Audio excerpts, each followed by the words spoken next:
Mayoritas lahan bekas galian tambang timah yang ada di Pulau Bangka dan Belitung sering dianggap sebelah mata oleh sebagian masyarakat.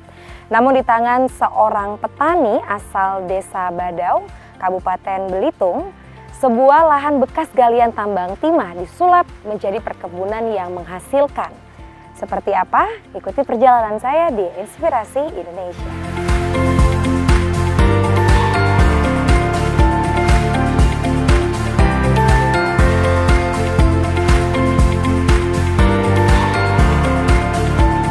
Siapa sangka, lahan bekas tambang yang enggak dikelola oleh halayak pada umumnya, mampu diolah oleh seorang petani bernama Ardawan. Pak Ardawan berhasil mengelola lahan tambang bekas timah menjadi lahan pertanian produktif yang terletak di Dusun Kelekak Datuk, Desa Badau, Kabupaten Belitung.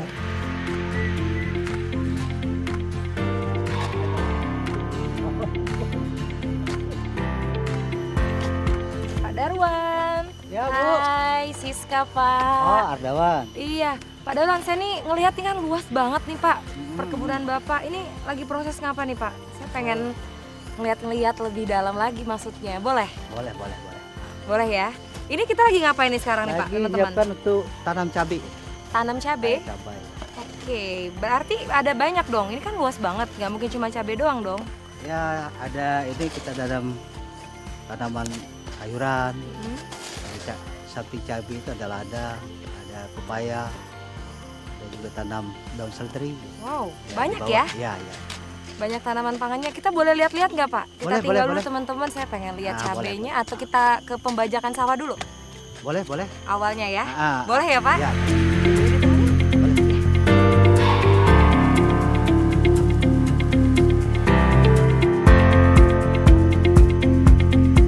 Kali ini Siska diperkenankan untuk melihat kebun cabai milik Pak Ardawan.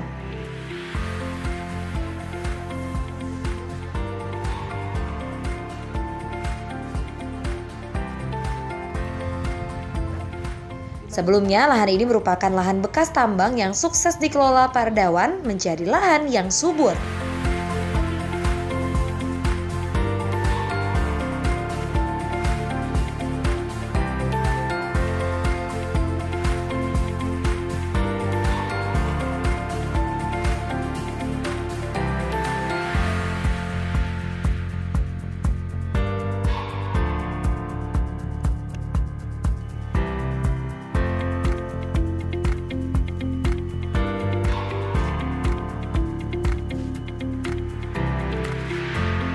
Nah, Pak, ini kan cabai-cabai di kita ini saya lihat agak terlalu gede-gede banget ya, Pak ya. Ini jenis cabai apa, Pak, kalau bisa Ini dibilang? kalau di tempat ini disebut cabai setan, cabai rawit setan. Cabai rawit setan. Iya, ini kalau misalnya zaman sekarang ini sering ada kayak di geprek gitu ya, Pak ya. Ya. Ini Bapak pertama kali ini sudah seluas ini sudah dari kapan nih bertanamnya? Saya mulai tanam cabai sekitar 2 tahun yang lalu lah. Mhm. Ya, jadi saya bukan cabai saja, tanam salada. Kemudian di belakang itu karena saya lihat situ ada ini bekas tambang, ya saya coba memanfaatkan. Oh, jadi ini semua lahan bekas tambang? Ya sebagian tambang ini pasir semua ini dulu, Bu. Oh. Karena pasir, jadi masyarakat tidak mau ini. Padahal dekat kampung, tapi karena katanya istilahnya lahan padang. Mhm. Jadi tidak ada harga di sini. Saya beli coba berapa dulu. Oke, jadi dulu ini semuanya lahan tambang, pasir, dan tidak ada yang berani bertanam di sini. Terus pertama kali yang membuat Bapak tertarik untuk menanam tanaman-tanaman pangan seperti ini, apa tuh, Pak? Ya sebenarnya dari saya punya pemahaman bahwa tanaman ini, tanah itu sebagai katakanlah media saja. Artinya kalau kita bisa memanipulasinya, artinya mencukupi kebutuhan tanaman, ya, seperti kebutuhan haranya, termasuk kondisi kimianya, bisa keasamannya bisa kita kendalikan, kenapa enggak? Makanya saya optimis bahwa itu bisa dikembangkan. Dan alhamdulillah setelah saya coba benar itu.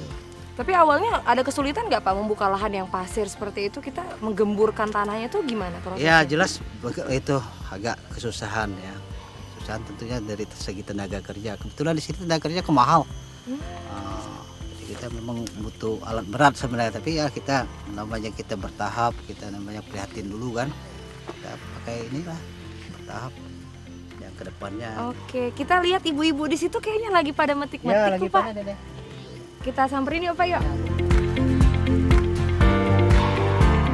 Tak hanya menjadi panutan dan pionir, lahan yang dikelola oleh Pak Ardawan juga mampu menciptakan lapangan pekerjaan bagi penduduk sekitar.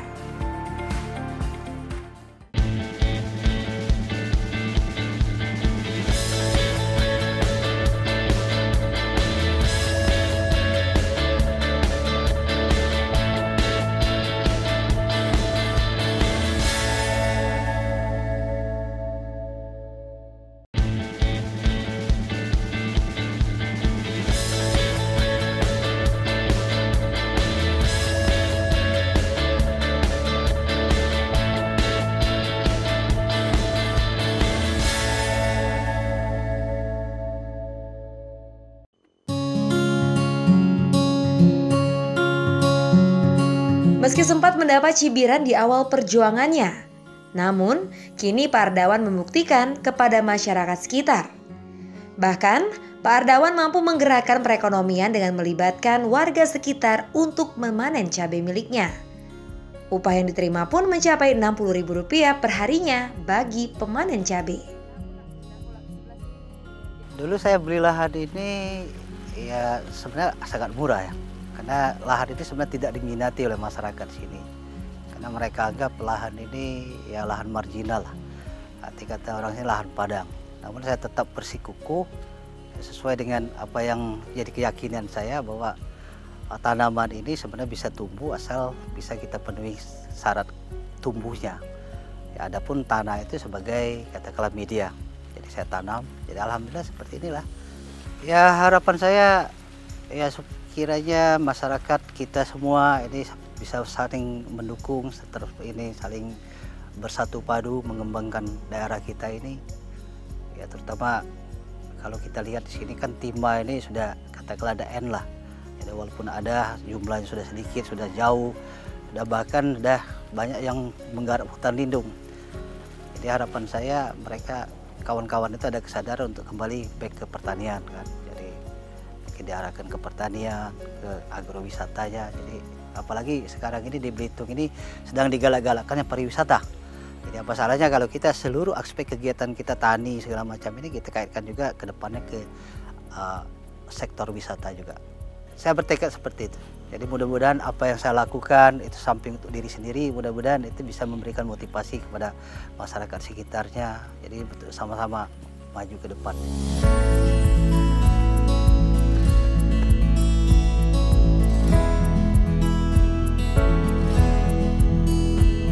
Tanaman cabai dipilih Pak Ardawan karena proses perawatan dan pemeliharaan yang cocok dengan lahan bekas tambang yang ada di daerahnya.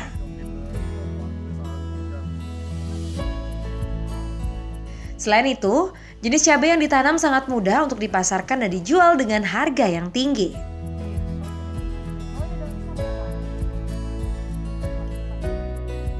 Tak hanya cabai, Pak Ardawan juga memanfaatkan lahan bekas tambang untuk ditanami sayuran berupa seledri dan daun bawang. Sudah kayak agak-agak panen gitu ya Pak ya? Walaupun jatuh-jatuhnya masih bawang laut. Saya lihat kan hasil-hasil tanaman Bapak ini subur-subur sekali ya Pak ya, bagus-bagus gitu. Cabai juga tadi kayak gitu, seledri juga gini. Padahal kalau kita bisa flashback ke belakang, ini kan merupakan lahan bekas timah di mana orang-orang juga males gitu Pak ya, nggak mau mengelolanya gitu kan, dibiarkan begitu saja. Ada nggak sih beberapa orang yang bilang kayak Bapak nih, nggak mungkin lah itu bisa tumbuh misalnya di tanah-tanah bekas timah. Ada yang meragukan gitu Pak, sampai akhirnya bisa subur kayak gini. Ya benar-benar. Jadi sering sekali ya. Tapi awal-awalnya dulu nggak mungkin. Karena di sini nih ada yang saya mulai dari sedikit, ada 1 hektar dulu saya beli. Jadi pas saya beli itu orang banyak mentertawakan, untuk apa tanah itu Pak? Tanah padang. Nah ini kan. Ya tetap pada keyakinan saya bahwa seperti saya bilang pertama tadi bahwa tanah ini sebenarnya sebagai media tumbuh. Ya asal bisa kita kendalikan, bisa kita modifikasi, bisa kita cukupi kebutuhan tanaman, insya Allah masih bisa tumbuh. Nah, sekarang ya sudah banyak juga yang belajar, yang ini mendekat ya. Jadi Bapak ini kalau bisa dibilang sebagai pionirnya ya Pak ya. Tahu juga ya mudah-mudahan banyak yang ini loh Pak. Yang penting kita kerja pertama untuk diri kita sendiri lah ya. Syukur-syukur kalau apa yang kita lakukan ini bisa memotivasi, menularkan motivasi ke orang. ditularkan sama kawan-kawan ya. Saya lihat di situ tuh ada daun bawang, Pak. Boleh Ya kita lihat ada yuk? juga.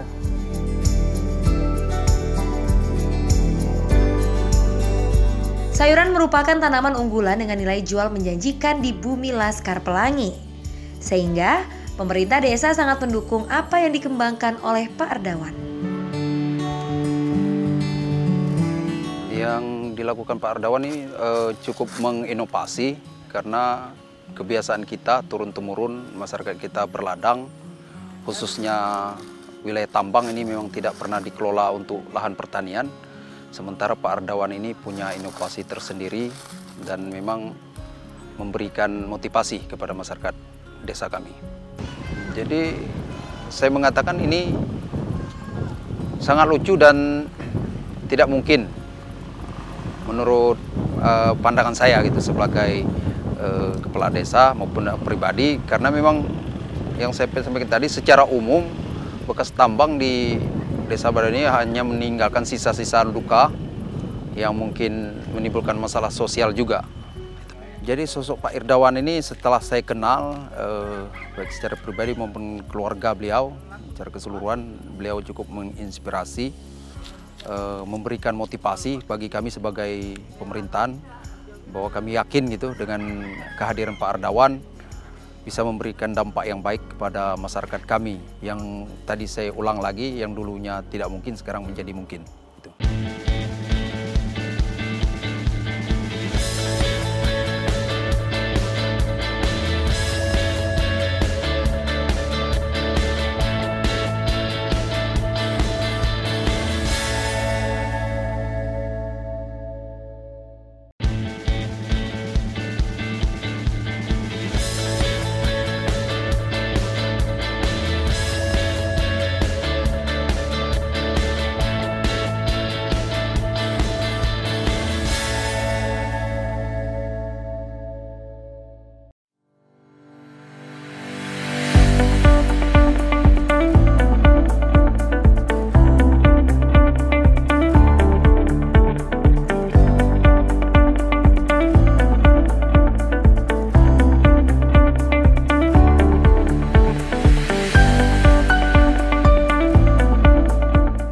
Masih banyak keinginan yang ingin dilakukan oleh Pak Ardawan.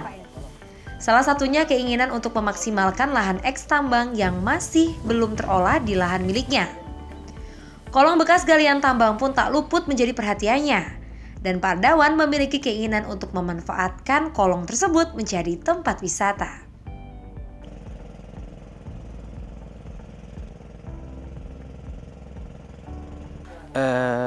Pada prinsipnya kami itu mendukung dari dinas teknis ya, karena ini mungkin salah satu langkah solusi untuk antisipasi nanti pasca timah, karena beliau itu termasuk inisiator untuk mengembangkan lahan-lahan eks tambang timah itu untuk kedepannya juga nanti kami support. Nah, permasalahan apa yang dihadapi, terutama mungkin di status lahan-lahan timah ini. Sebenarnya untuk pemanfaatan lahan timah ini memang sangat-sangat potensial, terutama untuk pengembangan komunitas pangan, khususnya di tanaman pangan dan hortikultura. Nah, kalau perkebunan mungkin kan komunitas kan itu dari lahan-lahan kering, tapi kalau untuk tambang memang perlu yang untuk tanaman yang semusim sifatnya. Ya kalau ini ya istilahnya motivator ulung lah, karena itu istilahnya kalau dipikir kalau orang masyarakat kita ini itu hal tidak mungkin. Kalau lahan yang bekas tiling timah macam itu bisa ditanami dan menghasilkan. Itu yang buat kata orang ini memang petani gila. Istilahnya begitu. Nah, kita mau cari Belitung ini petani-petani yang macam Ardawan ini. Itu jangan hanya Ardawan, nanti Ardawan 1, 2, 3 dan seterusnya. Insya Allah nanti kedepannya pasca timah, tambang timah kita tidak ada masalah lagi.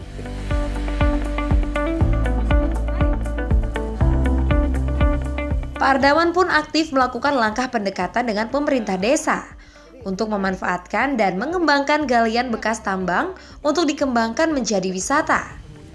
Menurut Pak Ardawan, sangat disayangkan jika hal ini sampai tidak direspon baik oleh masyarakat sekitar, melihat potensi cukup besar yang dimiliki di lahan miliknya.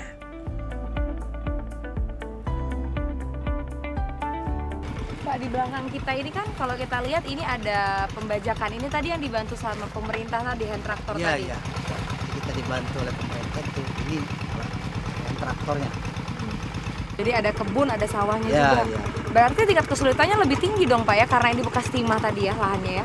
Iya, tentu kesulitan dari awal pengerjaan itu dari fisik tanahnya seperti ini kan. Kondisinya, topografinya, ada gunung-gunungan, ada bekas itu cekungan-cekungan, bekas galian itu. Jadi harus di leveling dulu, harus ini. Jadi keberatannya situ. Kemudian dari aspek tanahnya sendiri, dari sifat tanah, keasaman tinggi, piritnya juga tinggi kan. Jadi perlu kita ini kan antisipasi dengan pengapuran, kandungan bahan organik yang kurang kita harus kasih kandang dulu. Itulah. Kemudian tata airnya yang penting. Jadi di Belitung ini lengkap, ada Lengkap, ya. wisatanya, terus ada perkebunan, persawahannya ya. juga ya Pak ya, ketahanan pangan kita juga semakin kuat gitu ya. Ya setidaknya ini sudah memberikan walaupun kecil itu sebagai langkah awal kan. Ya, karena di Belitung ini sendiri bekas tambang ini ribuan hektar. Jadi kalau kita bisa manfaatkan itu kenapa tidak? Mungkin Belitung ini bisa kalau memang ada campur tangan pemerintah dengan kebijaksanaan yang terpadu, kemudian kesadaran masyarakat nanti termotivasi ya untuk menggarap ini. Apalagi sekarang mungkin kalau timah ini udah ada N lah. Artinya Selain itu, Pak Ardawan memanfaatkan lahan bekasnya untuk dikelola menjadi lahan sawah yang bisa menjadi lahan percontohan bagi sejumlah masyarakat di negeri Laskar Pelangi.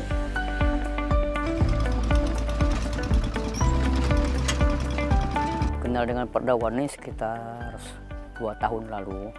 Jadi kita akan main-main ke tempat beliau, mendengar kabar dari masyarakat. Kabar dari masyarakat, kawan-kawan yang menyatakan Pak Ardawan ini bisa bikin sawah di lahan bekas tambang, Pak. Jadi kita sebagai petani juga mau ikut melihat atau mau belajar gitu Pak ya. Belajar. Jadi setelah kita belajar kok bisa lahan tambang jadi ini. Sementara kita kan selama ini hanya petani alam namanya Pak. Jadi kita tanam menggale ubi kayu ya. Jadi saya itu bertambang. Ya saya bosan di tambang karena tambang itu tidak ada rumusnya Pak. Alhamdulillah sekarang lahan saya itu udah hampir 1 hektar yang digarap dengan aspirasinya Pak Dawan tadi. Kita sering ke sini itu sebulan sekali sharing, ngomong masalah pupuk, ngomong masalah racun, masalah harga pasaran. Nah seperti itu. Jadi kita masuknya juga sama beliau, pemasukan pemasaran gimana nih? Karena di Belitung ini petani itu belum begitu banyak Pak, belum begitu banyak yang bisa menguasai cabai, seledri, belum banyak.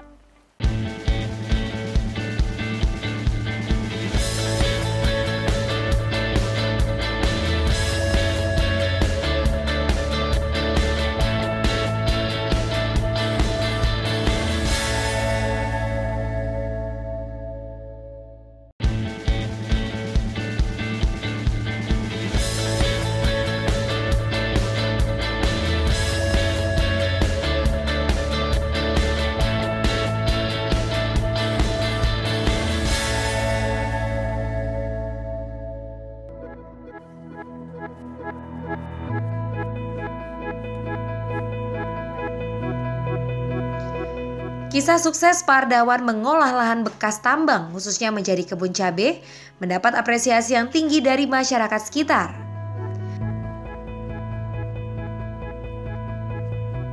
Tak heran jika cibiran kini menjadi pujian yang ia terima dari masyarakat.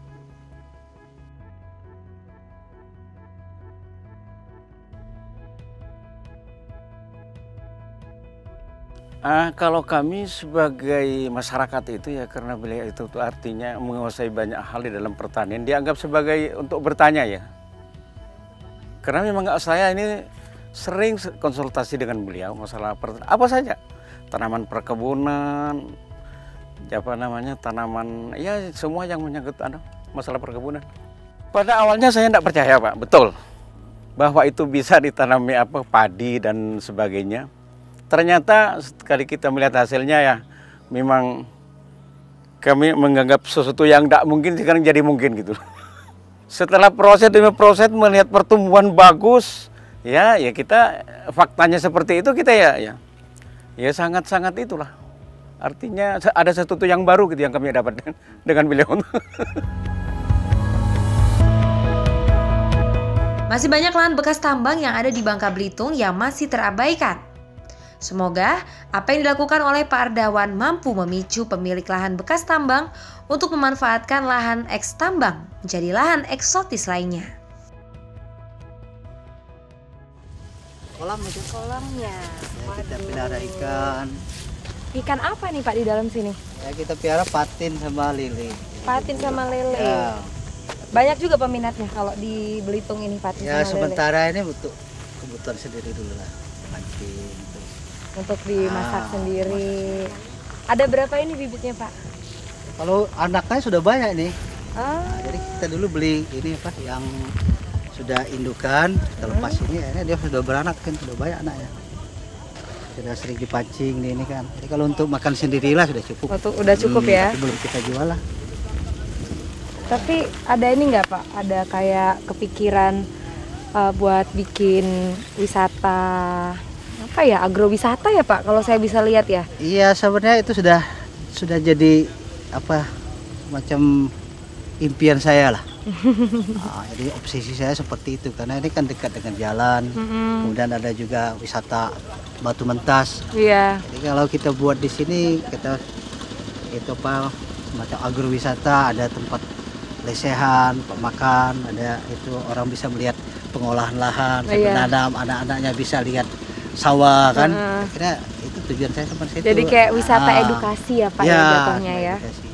Karena gini kan kapan itu nasi sudah di atas meja, anak-anak tidak tahu dari mana prosesnya kan. Nanti kita hadirkan, mungkin bapak-bapak yang bisa nunggu, anak-anak bisa main. Kita cari kerbau rawa nanti ini. Jadi sebenarnya dalam edukasi ide saya untuk seperti itu anak-anaknya nanti. dapet. Terus misalnya kita di perkotaan ini kan pengen suasana tenang Ya, Pak ya, ya. ya. Kayak gini kan kita ngelihat sini ada angin yang masih asri, ada sawat, bunyi-bunyi bajak sawah seperti itu kan udah sangat jarang kita temukan di perkotaan. Mudah-mudahan bisa terrealisasi. Ya, amin, amin. Kayaknya saya tamu pertama yang datang Pak kalau udah jadi. Saya tamu pertama kayaknya. Amin, amin. Banyak juga Pak ya ikannya. Iya.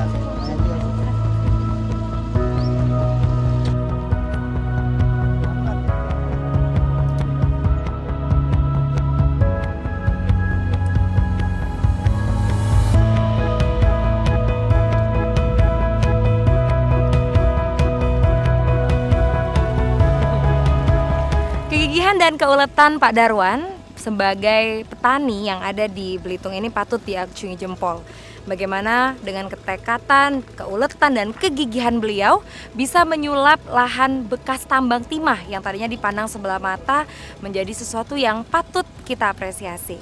Demikianlah Inspirasi Indonesia langsung dari Belitung, Bangka Belitung.